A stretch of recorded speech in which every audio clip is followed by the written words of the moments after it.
ഒരു ഹദീസ് ഇമാം ത്വബറാനി ഉദ്ധരിച്ചതാണെന്നാണ് എൻ്റെ ഓർമ്മ. ത്വബറാനി ഉദ്ധരിച്ച ഹദീസിൽ നബി സല്ലല്ലാഹു അലൈഹി വസല്ലമ തങ്ങൾ പറഞ്ഞു, അന്തും ഫീ സമാനിൻ, നിങ്ങളിപ്പോൾ ഒരു കാലഘട്ടത്തിലാണ്. എന്താണ് ഈ കാലത്തിൻ്റെ അവസ്ഥ എന്ന് ചോദിച്ചാൽ, ഖലീലിൻ ഖുതബാഉഹു വകസീരിൻ ഉലമാഉഹു. ഈ കാലത്ത് പ്രഭാഷകർ കുറവാണ്, പക്ഷേ വിവരമുള്ളവർ ഉലമാക്കൾ കൂടുതലാണ്.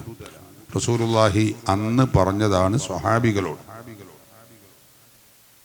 ഉലമാക്കൾ വിവരമുള്ളവർ കൂടുതലുണ്ട്, പ്രഭാഷകർ കുറവാണ്.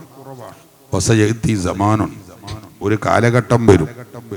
അന്നത്തെ അവസ്ഥ എന്താണെന്ന് ചോദിച്ചാൽ, ഖലീലിൻ ഉലമാഉഹു വസയഅതി സമാനുൻ ഖലീലുൻ ഉലമാഉഹു വകസീറുൻ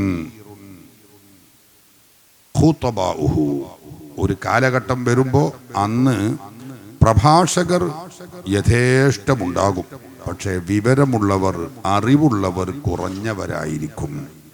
നബി സല്ലല്ലാഹു അലൈഹി വസല്ലമ തങ്ങൾ സ്വഹാബത്തിനോട് പറഞ്ഞ ഒരു വചനമാണ്. ഇമാം ത്വബറാനി